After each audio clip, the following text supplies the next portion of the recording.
Welcome back to our study on the book of Romans. This is Sonship Establishment, and this is the material in sessions 19 to 22. I just know for a fact that I didn't do justice to what we're trying to look at in those verses, but does everybody understand the gist of what it is that we're looking at there? Okay. Because I think those verses are supposed to impact the way you think about this time of the dispensation of grace. And I will tell you that it makes, if all you got out of 9, 10, and 11 was, well, God interrupted His program with Israel, and He brought in a dispensation of grace, if that's all you got out of that, I don't think you got everything you were supposed to get. It is a dispensational change, not denying those. What I'm saying is, I think now you're supposed to look at a continuance in His goodness as being what causes this dispensation of grace to continue on. And you know, you're going to be laboring with your Father while you're on this earth with these sonship skills. By continuing in His goodness, I think you're already laboring with your Father. So in fact, this is the easiest step that you'll ever take to labor with your Father. Because you don't have to be a fully educated son to continue. Doesn't matter where you are. You just have to keep going, right? Okay. All right. So, with that, let's look back at the Scriptures here. Romans chapter 11. Okay. Verse 22. Behold, therefore, the goodness and severity of God on them which fell severity, but toward thee goodness, if thou continue in His goodness. Otherwise, thou also shalt be cut off. And they also, if they abide not still in unbelief, shall be grafted in. For God is able to graft them in again. But we know from the Old Testament Scriptures, and I'm not going to take you over there because of time, we know from the Old Testament Scriptures that God, they won't all still abide in unbelief. And there's actually in your notes, one in Isaiah and one in, I want to say, Malachi.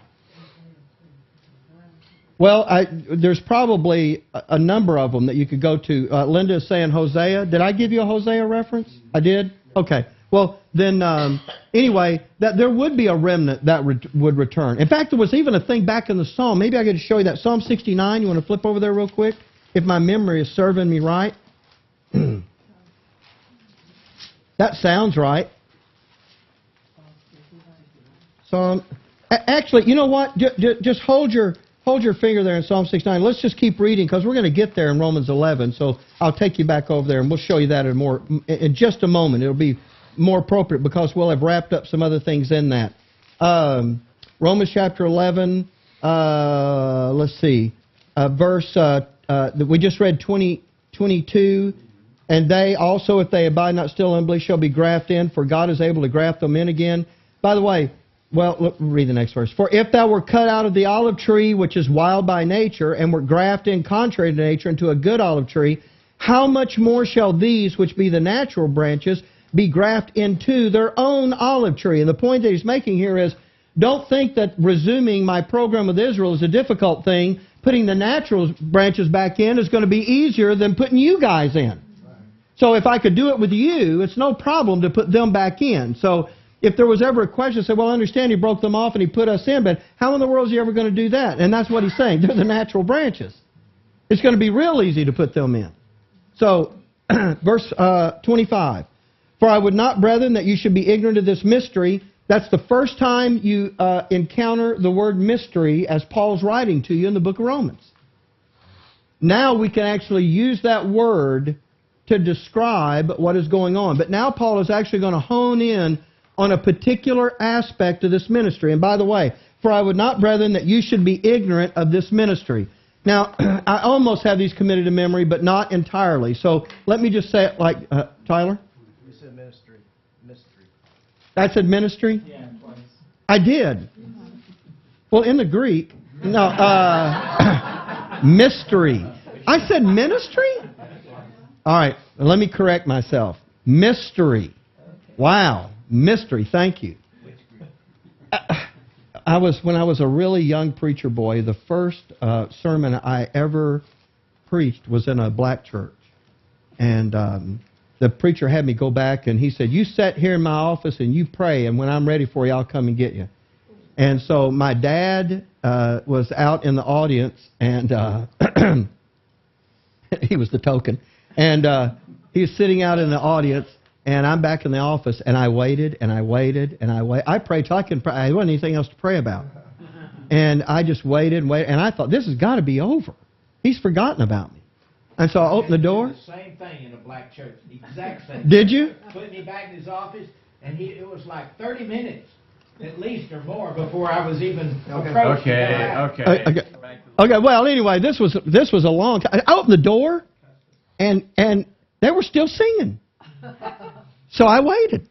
Well, when he finally came and got me, and I preached, at the end, I was told that I said Jesus lived a perfect, sinful life. I would never have believed I said that. I meant to say sinless. It was just one of those verbal faux pas. That's ministry. That's my story. Okay. Now, what were we talking about? Thank you. The mystery. I would not, brethren, that you should be ignorant of this mystery. And there are 6 different times that the Apostle Paul uses the phrase, I would not that you should be ignorant of. And this is the second one. The first one is earlier in the book of Romans. I want to say it's about Romans chapter 3. Maybe it's Romans chapter 1. It is. Romans chapter 1. It's Romans chapter 1, and it has to do with Paul's office and his message of godly edification. And the second one, we could call it Israel and the mystery. Each one of these do not be ignorant doctrines is a pet doctrine of the adversary to corrupt the understanding of saints in the dispensation of grace. They are the areas of special attack from him. And this is an area, by the way, all you have to do is turn on the TV and listen to how folks are preaching about things today, and you'll understand that they are ignorant of this mystery. And Satan has caused a lot of confusion about that. Now, there are 6 of those in which he does. There's another one over there in 1 Corinthians chapter 12 where he says, brethren, I would not have you ignorant concerning spiritual gifts. And he does that one. And he comes on down through these. There is a 7th one over, I think in 1 Timothy, but he doesn't say, I would not have you to be ignorant, but he says, we are not ignorant of his devices. But you know, when he was saying that, I thought, but a lot of people are. When he said, we are not ignorant, and I called that the ignorance of Satan's tactics. And that is a source of ignorance today. So I actually see 7 in there, but those are all areas that it would almost be as though the Apostle Paul is saying, well, let me say it this way. Remember how we used to call the fundamentals of the faith? The virgin birth, the deity of Christ, the blood atonement, the inspiration of Scriptures, the bodily resurrection. Remember all that? We call those the fundamentals of the faith. I'm not saying those aren't important. Those are important. But there are 6 or 7, depending on how you want to count them here, areas that are specialized areas of Satan's desire to corrupt the understanding of people and keep them in the dark about it, because those are the areas that make us understand who we are and what we're about today in the dispensation of grace. And really, if he can get those done in you, I know this is going to sound wrong, but it's not. He doesn't care what else you do. You can have a successful ministry that's broadcast not just on the internet, but on the television that's seen by multiplied millions around the world. If he can keep you in the dark concerning these areas, he is willing for that to happen. He doesn't care. You can have a smash-bang success on the mission field as long as none of those people understand who they have been made to be in Christ and actually become sons and daughters who are making an impact on His realm. In fact, they are now the laughing stock of the adversary and his principalities and powers, because they don't even understand the time in which they're living, even though there's a written record of it in front of them. And so, I'm pointing all that out to say is that this is the one we're in right now in Romans chapter 11. Don't be ignorant of this issue. Now, it's not just starting in Romans chapter 11, here in verse 25. He's actually been doing this from Romans 9, setting you up to get to this. So when he gets to here, he says, I would not, brethren, that you be ignorant of this mystery. And here, let's finish the verse now. Lest you be wise in your own conceits. Now, we've got a phrase that we need to understand, and I need to just talk about the aspects of this so that you can read the notes and get the details of it and run the references on this. If we were going to do the study on this and we had the time to do it, I would take you back into the Old Testament and show you that this wise in your own conceits has already showed up over and over and over and over again. And guess where it showed up? In Israel's sonship education in the book of Proverbs. And he's going to go back over there, and in your notes, I take you over to a couple of chapters, and I show you where a son is not supposed to be wise in his own conceits. Because if he is, and wise in your own conceits is not just about being proud and not just about being arrogant, but there are some very specific aspects to this, and so let me just see if I can put them up here out of my memory. The first thing, and I'm not saying that's not a proud and arrogant type attitude, it is. But it means, first of all, that you think you know more than you do. That thinking that you know more than you do, listen, produces a wisdom that is not your Father's. And that, in turn, starts a downward cycle with a person because then they believe they have right to things that they do not. I could give you some examples of all of this, but maybe I can just wrap it all up when I finish this list. Not only that, but these people remain generally unteachable. There's not anything you can tell them. They've already kind of got it figured out. And the last thing is, they will not be admonished. Those are four aspects that characterize someone who is wise in their own conceits. Now, let me put this part of the verse together for you. Being ignorant of this mystery will make you produce a wisdom that is called wise in your own conceit. And you know what that will produce? It'll make you think you know more than you do. Who was it was saying to me at the break? They were saying, I think it was Tommy that said, we were looking at a verse in Romans 13, and he said, back before, I would have always seen that from this way. And he said, and now I would never think it was that. But you know, and it was kind of true for me too. I mean, was it kind of true that I understood things wrong? You've seen me eat crow about those things. But thinking that you know those things has a tendency to make you think you know more than you do. And then it makes you think you have right to some things that you really don't have right to. And it kind of makes you unteachable. So when someone comes along and says, hey, let me show you, what you really need to understand is the preaching of Jesus Christ according to the revelation of the mystery. You'd be surprised, maybe you wouldn't be surprised, how many people don't want to be taught about that. And that makes them unadmonishable, because then when someone comes along and does something and they need to be admonished over that, they don't want to hear that correction. And so that makes them even more steadfast. It's kind of a downward spiral. Now, there's four very basic components of someone that's been wise in their own conceit, and you become that by being ignorant of this mystery. Now, he's going to detail a specific part of it. Let's go back to the verse and read it now. I would not, brethren, that you should be ignorant of this mystery, lest, you see, you should be wise in your own conceits. Do you see that? Okay, it's up on the deal. Do you see how that's the result of being ignorant of this mystery? All right. So, and here it is, after the semicolon. That blindness in part has happened to Israel until the fullness of the Gentiles be come in. Let's talk about the blindness in part. The way I used to understand that verse was, okay, Israel has suffered blindness in part, which means only some of them are blinded. And so some of them get saved today. They hear about Jesus Christ and they convert, and then and we call them Messianic Jews or whatever, but and I thought that was the blindness in part. But that always raised the question: if they were the in part and the rest were blinded, how did God pick who was blinded and who didn't? It led you back into Calvinism. And so I looked at that and I thought, what is that? What is that? Well, look, what has he been talking about here all along? Let's go back to verse 1 of chapter 11. Hath God cast away his people? God forbid. You know, are they in this condition permanently? No.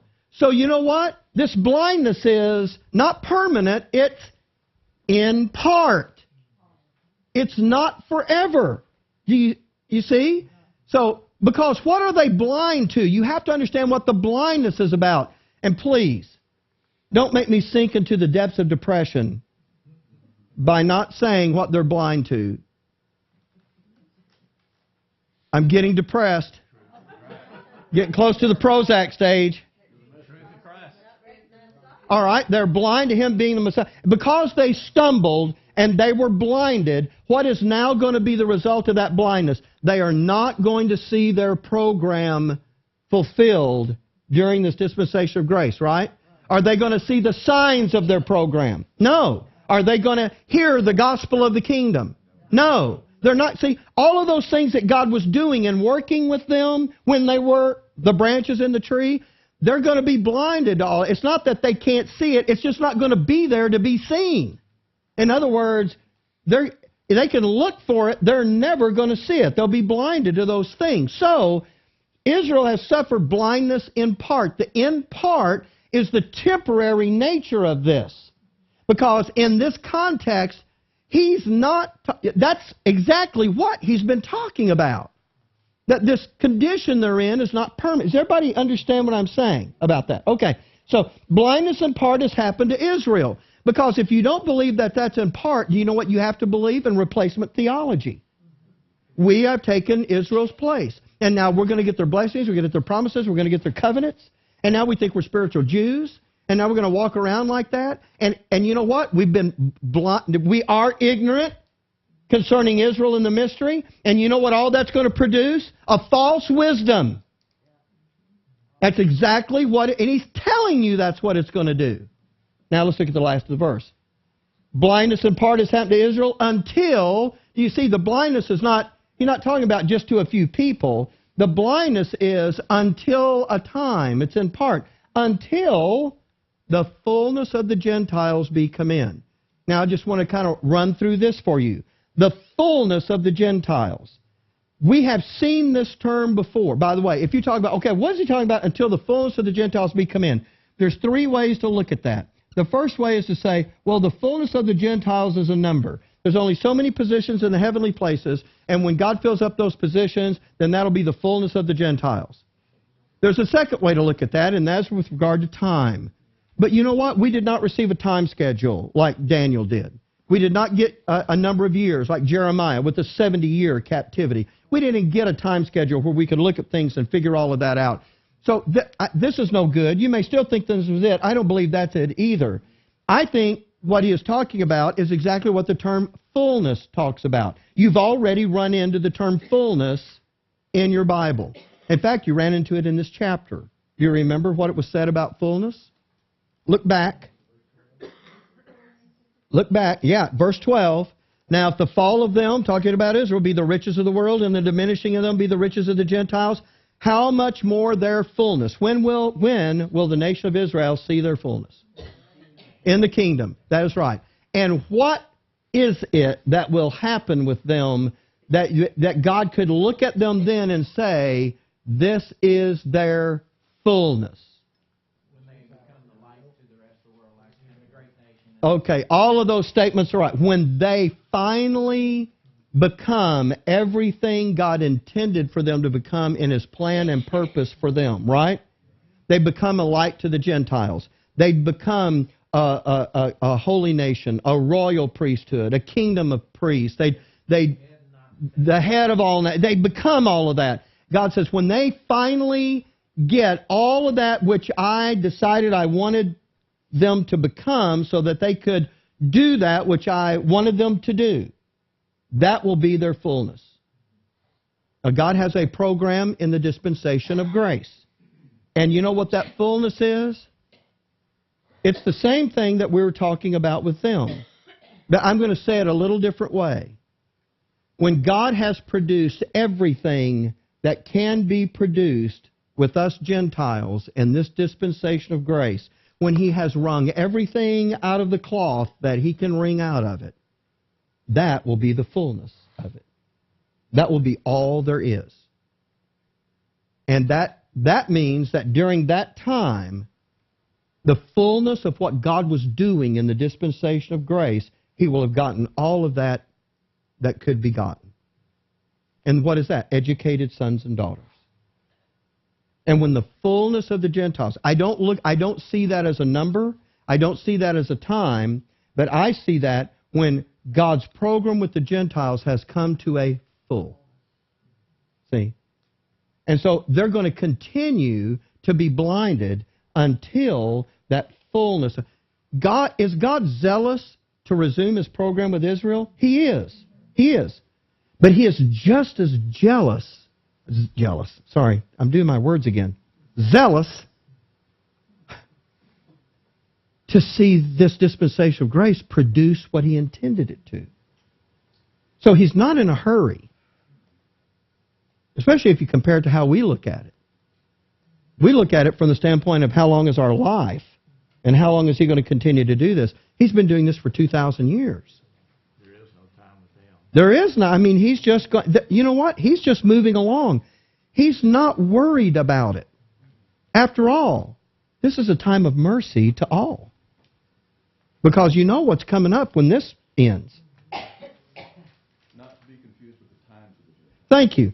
Not to be confused with the times of the Gentiles. The times of the Gentiles started at the Babylonian captivity when Israel went under Gentile dominion and would continue to be under Gentile dominion for the entirety of the fifth course of punishment. Tommy? Would this conflict or negate with what you talked a few years ago about the 7,000 years in the time? Yeah, it would. Yeah, it would. Yeah. Thanks for opening up that old wound. Okay, look, times of the Gentiles. Here's the Babylonian captivity. And you know that thing was 70 years. Daniel, I understand from the books the number of years Jeremiah wrote, 70 years of captivity. And then you understand that when he gets the vision, he wants to know, is this it or is there more? And then he has shown that there's other things that's going to be happening. This is the dispensation of grace where God interrupted the program with Israel. We know now in the time chart there's 7 more years. But you understand that all of that 7 years, this is what we normally refer to as the tribulation. From this fifth course on, that is called the times of the Gentiles, and that means that they're going to be under Gentile dominion. Now that raises the question that we've talked about before, and that is when God resumes His program with Israel, they're going to be back under Gentile dominion. Now we can speculate all day long about when that's going to happen and how, but we'll only be guessing about it because the Bible hasn't chosen to tell us anything about that. But here's what I know. When they go back into the day of wrath, they will be back under Gentile dominion, which means the position that they presently hold in the world will not always be the position they will hold. I wonder what would happen if during this dispensation, and by the way, God doesn't have to set up anything today for that, because I also believe that there's a gap that sits right here between the dispensation of grace and the actual start of Daniel's 70th week. And we can talk about that another time. But He could certainly perform all of that when this dispensation of grace is over and everything continued just as it is right now. But is it possible that something could happen over there during the dispensation of grace in which Israel was no longer a sovereign nation on the face of the earth, but actually was under some kind of Gentile power? Of course that's possible, because at some point that is going to happen. Because they're going to need a deliverer.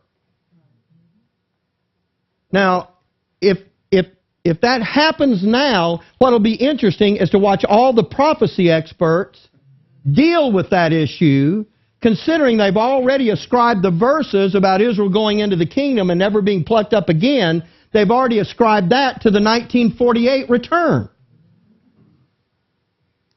Now, that'll be interesting. And somebody may come along and say, well, you know what? Actually, those verses apply out there. What we should have been looking at You already know that.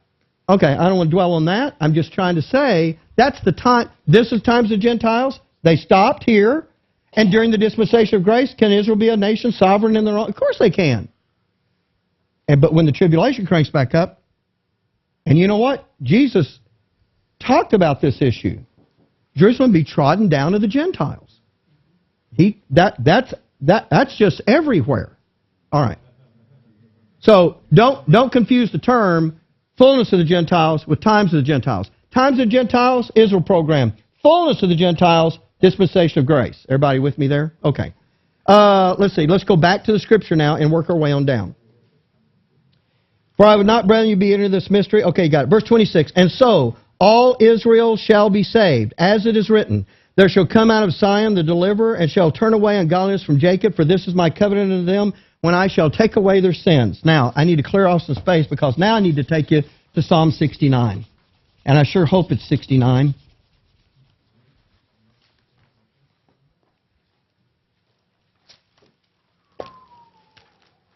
And you keep your finger there in Romans, because I want you to go back and I want you to compare these.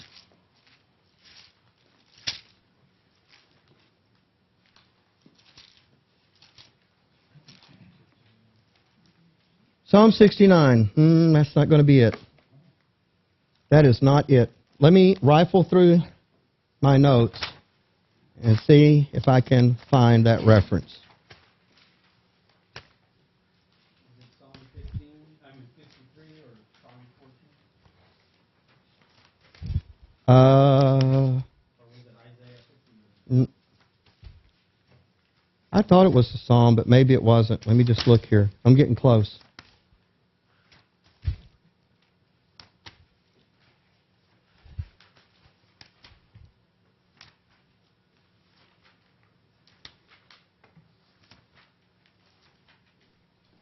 Oh, okay, Psalm 53. Oh, I'm going to show you something else first. It is going to be Isaiah 59. Thank you, John. It is. But there are two Psalms I want to show you. The first one is Psalm 14. Psalm 14. All right. Now, look at this. Look at this Romans. Trent, can you bring up 20, whatever that was we were in, 27? All right. Because here's what Paul says. Just go back. I didn't hold my place like I asked you to. Romans 11, look at verse 26. And so all Israel shall be saved, as it is written, and then he quotes. When he says, all Israel shall be saved, I got to looking at that, and I thought, we're going to have to determine exactly what kind of salvation we're talking about here. Look at Psalm 14 and verse 7. Oh, that the salvation of Israel were come out of Zion. Take a look back at Romans 11:26.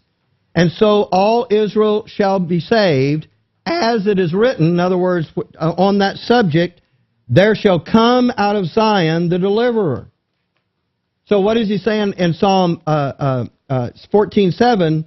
Oh, that the salvation of Israel were come out of Zion, when the Lord bringeth back the captivity of His people. There's only two times that God will bring back the captivity of His people. One was after the Babylonian captivity.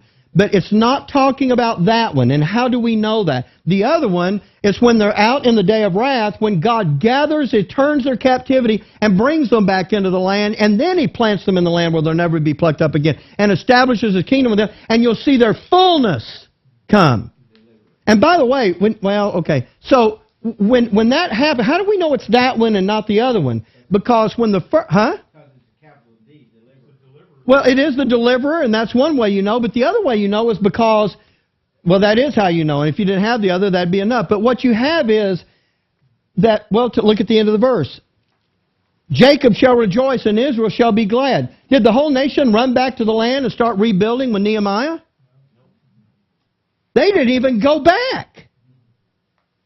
Only a remnant returned. But when the kingdom is going to be set up, do you know what's going to happen? That there's going to be a rejoicing, and a triumphal celebration to get back into that land. That's the one that's being talked about here. Look at Psalm 53:6.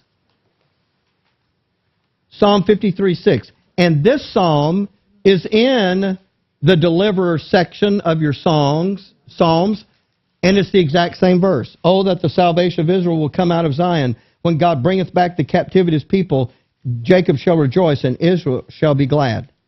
And now look at Isaiah 59:20. Isaiah 59:20.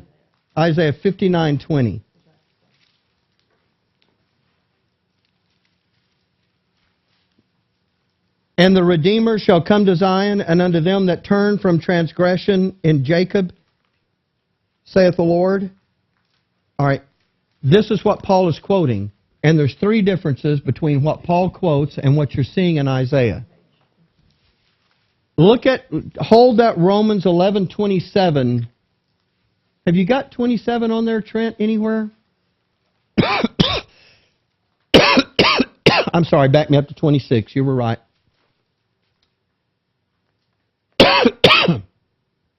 And so all Israel shall be saved, as is written. There shall come out of Zion the deliverer. So let's do, in Romans 11, let's do this. So come out of Zion the deliverer. Go to Isaiah 59, and the Redeemer shall come to Zion. So what does Isaiah say? He says, not deliverer, but Redeemer. Go back to Romans 11:27. And it says, there shall come out of Zion the deliverer. And how will he come? Out of Zion. Go back to Isaiah 59. And the Redeemer shall come what? Come to Zion. There's one more difference here. And he says, verse 27, which is the next verse, for this is my covenant to them when I shall take away their sins. I'm sorry, back me up to 26, Trent. I think I just didn't see it at the bottom there. There shall come out of Zion the deliverer, and shall turn away ungodliness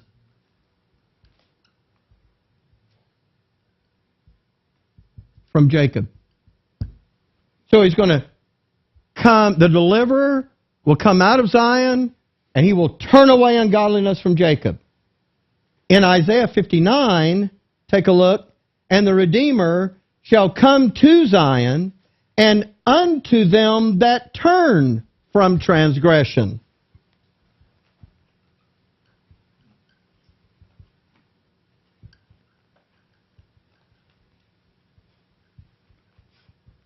That's the third difference. Here, he's coming to turn away ungodliness.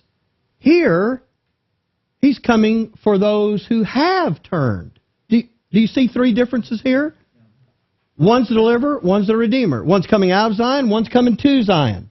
One's coming to Zion unto them that have turned from transgression. This one's coming out of Zion for the purpose of turning away ungodliness from Jacob.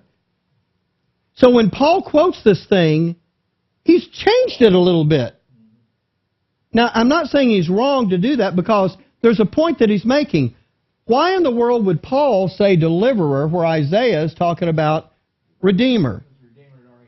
That's right, because what Isaiah predicted that the Messiah would accomplish in his redemption at the time he wrote had yet to take place. But by the time Paul writes, this has already happened. And so now, and that's important, because now that he is going to talk about there is something that's going to happen for Israel out there.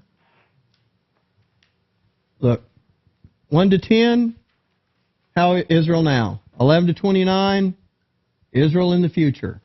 30 to 36, how we view all of that. You know what he's really talking about here is, this is how it's going to be for them. And what is the promise? That salvation has to do with all of the mandates of the Davidic covenant that will cause Israel to come to their fullness. And what will that be? That'll be the Redeemer, the deliverer, the avenger, king, and the blesser. That, you know when that one happened? These two happened during Daniel's 70th week. These two happened when the kingdom cranks up. And when Israel gets all of that done for them, what was he doing? He was doing for them which they could never do for themselves.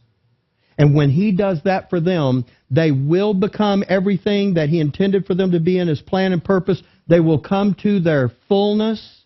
And what he is saying is, because every bit of this is included in that mention of salvation. Because that means those, of course the Redeemer aspect is behind them now, but because of that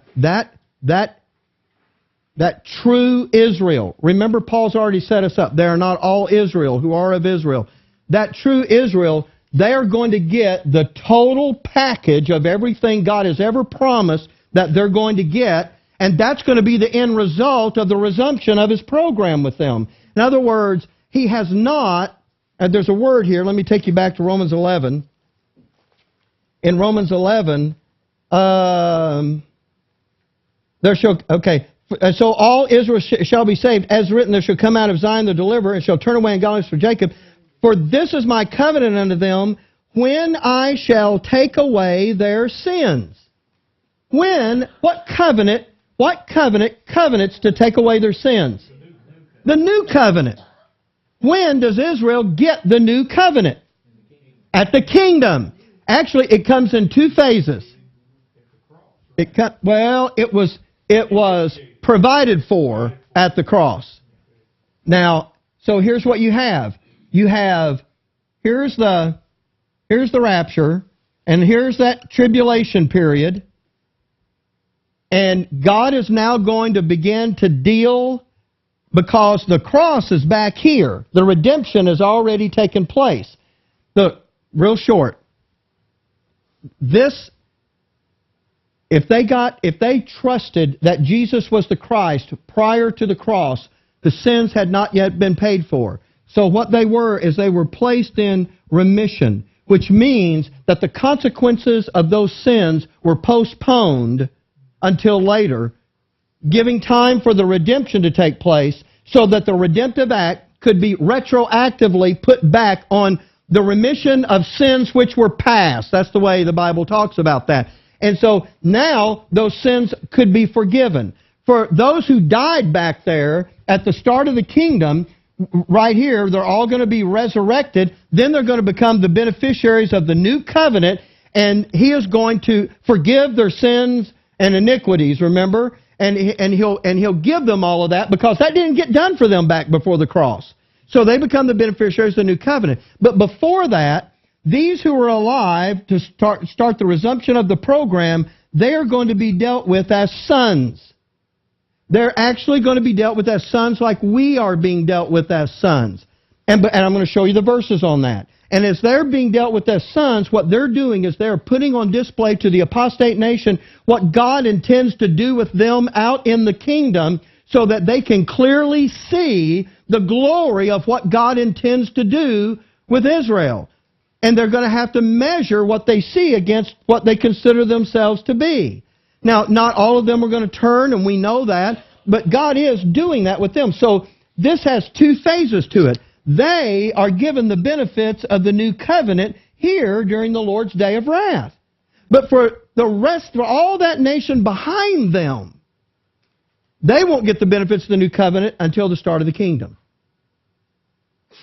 That means that the verses that we're looking at here apply about Israel's future, apply here and here in two phases.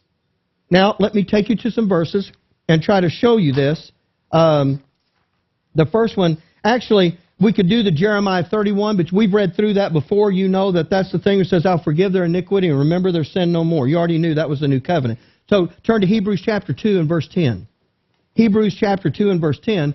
In Hebrews to Revelation, which are what we commonly refer to as those Hebrew epistles, because those contain doctrine for the remnant when they're out in the tribulation. They're going to go there and they're going to actually take that book of Proverbs and those things that are found in the Psalms that are written by David and Solomon. They're going to take those things and put them with Hebrews to Revelation, and that's going to comprise their sonship education. That's going to enable them to actually survive out in the day of wrath. Hebrews chapter 2 and verse 10. For it became him for whom are all things, and by whom are all things, in bringing many sons unto glory, to make the captain of their salvation perfect through sufferings. Chapter 12 and verse 7. What I'm trying to show you is the sonship aspect that's going to be at work during that time. If you endure chastening, God dealeth with you as sons. For what son is he whom the Father chasteneth not? 1 John 3:1. Now we can take that over to that one. 1 John 3:1. Behold what manner of love the Father hath bestowed upon us, that we should be called the sons of God. And then 1 John chapter 3 verse 2. Behold, now are we the sons of God, and it doth not yet appear what we shall be, but we know that when he shall appear, we shall be like him, for we shall see him as he is. Those are all. I just picked out 4. There's way more than that.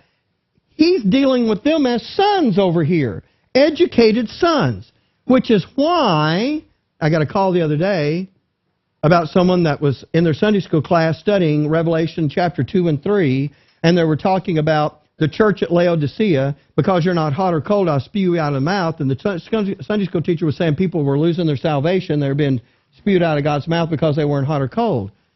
And the question was, I didn't think that was right, knowing what I understand about justification, so what's really going on there?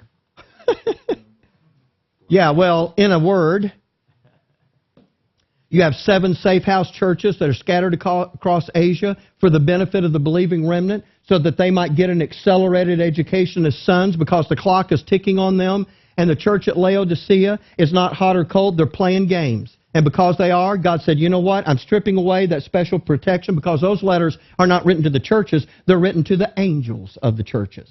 You remember that? And those angels are providing that special protection for that assembled group of believers, so that they can accelerate themselves along in the sonship education, because the day coming when they're not going to be assembled together, they're going to be fleeing into the mountains and running for their lives. And so they're trying to get that. And I said, so what's happening is, God is saying to them, you know what, that's the way you want to do it? Then I'll remove that protection, I'll spew you out of my mouth, and now you're on your own.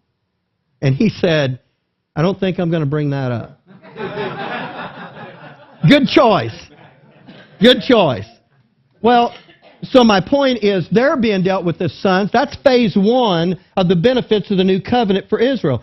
But all of those people that were back there that didn't get any of that, they still have to get it, because that's the bigger group. I mean, you're talking about from Abraham on. So they're going to get it here. Now, with that in mind, go back to Romans chapter 11. And so all Israel shall be saved, as is written, there shall come out of Zion the deliverer, tells you you're in the day of wrath, to turn away ungodliness from Jacob. For this is my covenant unto them, when I shall take away their sins. And now we know that that new covenant is going to be applied in 2 phases. 1, to the believing remnant of Israel here in the day of wrath, and 2, to those resurrected saints that go into the kingdom. And they're all going to get that. Now the next verse, 28. And as concerning the gospel, they are enemies for your sakes, but as touching the election, they are beloved for the Father's sakes. And that election, in a brief statement, is to say this: all of the things that God elected to do with Israel through the promises and the covenants and all of those things are still beloved to Him for the Father's, little F-A-T-E-R-S, plural, sakes, plural. Who are the fathers? They're the ones to whom the promises and covenants were made. And he said, but for that, they are beloved for that. What God is saying is, yes, I am zealous to do what I'm doing with you, and I understand how they fit into that in this dispensation of grace as a national program. Not at all. They're enemies for your sakes. But they're beloved, but according to the election, they are beloved for the Father's sakes, because I made some commitments back there that I'm still planning on keeping, which is what the next verse is actually detailing you on in verse 29. For the gifts and the calling of God are without repentance. And those gifts and callings have to do with the gifts and callings of Israel. When I was a young preacher boy, I remember that we used to have all of this theology all messed up, and we used to say that we'd hear a guy come in and he'd preach, and he'd say, well, you know what? He said, you preacher boys, let me tell you something. He said, you know, if God calls you to preach, you just might as well go ahead and give in, because God called me and I ran from God and He whipped me and He beat me and He chastised me and He whipped me from one side of the country to the other. And finally I just gave in and I did what He told me to do. But if you can do anything but preach, then you do that. You ever heard those sermons, Tommy? And boy, you know, He gave us all this deal, you know, and you're just sitting there with fear in your eyes, wondering about what's going on. Why did He say that? I thought preaching was a glorious thing, and now it's something we're supposed to run from, and God's going to whip the tar out of us. I heard a preacher talk about God took their son because he wasn't obedient and go to the place that He wanted him to go, and so their son died, and then they packed up and moved. And see, now that made God happy.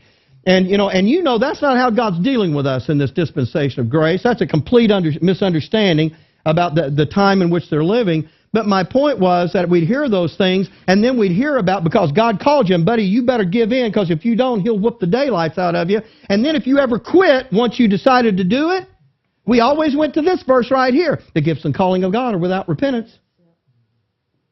Once He called you, He always called you. That doesn't have a thing in the world to do with a call to preach. This has to do with the promises that God made to Israel. And when He says they're without repentance, you know what it means to repent? Change your mind. God is saying, I haven't changed my mind about the things that I wanted to do with these people. See? That's what this is about. This is Israel's future. We broke this thing down way back in the beginning. Okay, so 30. And now you know what? Now we're in the last part. Verse 30. And look, this is going to be easy. I got 3.5 minutes to do this. For as ye in times past have not believed God, but ye have now obtained mercy through their unbelief. Didn't we already cover these? Even so have these also now not believed, that through your mercy they also may obtain mercy. For God hath concluded them all in unbelief, that He might have mercy upon all. This was a mercy, the dispensation of grace. Even in the breaking off of His program with Israel, not to the believing remnant, those unbelieving Jews, this was a mercy. And now look in this next verse, 33. You can almost, because it has an exclamation point, you almost hear the emotion in Paul's voice when he says, oh, the depth of the riches, both of the wisdom and knowledge of God. The depth of the riches. Let me tell you what he's going to call this later. Right now, he's calling it the wisdom and knowledge of God. And you know what that pertains to? He's not just talking about, God's really smart. He's saying, in doing what He did with this program with Israel, and doing it the way He did it, and bringing in this dispensation of grace just the way He did, this is a testament to the wisdom and the knowledge of God. And later, he's going to call it this: the manifold wisdom of God. And you got introduced to it for the first time right here. And you know what he's going to talk, when he gives you this, he says, now here's what your job is to do, to make known the manifold wisdom of God. You're going to have to let folks know this is what is going on. Verse 33, the rest of that. How unsearchable are His judgments, and His ways past finding out. If something is unsearchable, you know what that means? It means you can't go back and look at anything. It ain't on the internet. Why would He say this, the riches of His wisdom in this dispensational change and the wisdom and the knowledge of God are unsearchable and past finding out? Why would He call it that? Because someone said you can't find it. It was a mystery. It wasn't known. It wasn't made known unto the sons of men. In other words, when He said it was unsearchable, you couldn't go back into Israel's scriptures and find anything about it. And you know what? No one would have ever thought this up on their own. God had to do it and then tell you what He did. And then when you see it, it's just supposed to make your eyes bug out when you finally understand the riches of His wisdom and knowledge. And if you forget about that, just remember where you were. You were in that wild olive tree, consigned to the adversary, worshiping false gods. We've been in this thing so long, we kind of feel like this is our place. Well, that'll change one day. Verse 34. For who hath known the mind of the Lord, or who hath been his counselor? Or who hath first given to him, and it shall be recompensed unto him again? For of him and through him and to him are all things, to whom be glory forever. Amen. I have one thing to say, and that's this. Who has been the Lord's counselor in this? In other words, who could have told God? Who could have said, hey, you know what, let me tell you how to do this? Nobody could have done that. But this same statement is going to come up again when Paul is talking to the Corinthians about their lack of wisdom, and he's trying to show them what is sitting out in front of them, and he's going to pull that same quote from the Old Testament back up again for the Corinthians, and he's going to say, for who could have been the Lord's counselor? And instead of implying here like nobody could have figured this out, this is the point here. Who could have figured this out? No one. But when he's talking to the Corinthians about the wisdom that the Father wants to give them, he says, who hath been the Lord's counselor? Here's the very next phrase that follows. But we have the mind of Christ. And that's part of the doctrine that opens up to where the Father is going to sit down with men of understanding, fully educated sons and daughters, to say, for the ages to come, where do we go from here? And He's not getting counsel from us because He doesn't know what to do. He's getting counsel from us because it puts on display the power of His grace at work in us. And when we're able to say, well, here's what we ought to do next, that ought to be something in your mind that one day Ron would be sitting at that table and the Lord would say, Ron, where do you say we go next? And if Ron's sitting at that table, he won't be going, oh, I knew he was going to call on me. Oh, where's Linda? He's going to say, because of the wisdom that's been installed in him, he's going to say, here's where we go. I guarantee you we're going to hear our Father say, that's exactly what I was thinking. Let's go do it. This is going to be glorious stuff. And that's where we're headed. So the next time we meet, we'll be in Romans chapter 12, ready to start the education to impart that wisdom to us. Are you ready for that? Yes. Okay. Any question about what we covered today? Something? Yes? The resurrection of the Old Testament saints there, is that referring to the Valley of Dry Bones? Yeah. Is that event? Yeah, it sure is. I just had a question about why were the 7 churches under special protection when no one else was? What did you mean by that? Think of it like the cities of refuge in Israel. Not every city was a city of refuge. But God wanted them in specific places. So He spread those 7 churches throughout Asia. They're outside the borders of the land. And they just know if we're going to... It's a place not only of special protection by the angels, it's also a place of special instruction. Somebody has to be able to lead these groups, and there are going to be those, and that's where they're going to be. So I don't know if I should say it this way. Because that's where they're going to be, that's where God's setting it up, or because that's where God's setting it up, that's where they're going to be. But either way, there's going to be someone there. Someone has to be able to lead that group. Otherwise, you know what you have? You have a bunch of folks who haven't gone any further that are just having a discussion about it. And what they need is to accelerate along. They have to be able to ask those kinds of questions and say why and get an answer. Instead of 15 people speculating, as to it. Does that make sense for you? Okay. But they're where they are because they're outside of the land. They're spread across Asia. I just think that's where God's going to have these people that are going to be able to lead the instruction. And so He makes those the safe house churches. So they have the ability to be undetected while they're getting this education. But like Laodicea, if they're going to fool around with it, they won't get that. But they'll still have to suffer with Christ?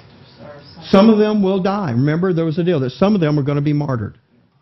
But the general rule is, if you're going to conduct yourself as a son, you won't encounter the effects of the tribulation like the apostate nation. You'll be protected from that. But the Antichrist is still after them. Yeah, good question. Someone else? Anyone else? Can you clarify, because a lot of people those churches, those 7 churches they say there are today, or they were in the past, Our areas. Not all of those were in the past. You can go back and find, you can find some of them, but you can't, but that doesn't have a thing in the world to do with what's going on over there. They're in Turkey. They're in present Turkey. Those are going to be especially set up in the day of wrath. It doesn't matter if they existed before or not. Everybody worries about trying to find where they were in the past. It's not based on that. There's not any need to have a chain back to somewhere in the past. Talking about in the day of wrath, I thought you were talking about the churches that were set up in Paul's time. Oh, no. I'm sorry. Okay. I understand your question now. Yeah. Okay, well then now you know that now. Okay, Yeah. you got that cleared up. Okay, yeah. Those are out in the day of wrath. All right. Thank you for driving in here week after week. Thank you for what you're doing. This means more to me than you could know. And I'm having goosebumps thinking about what we're doing when we walk in here the next time.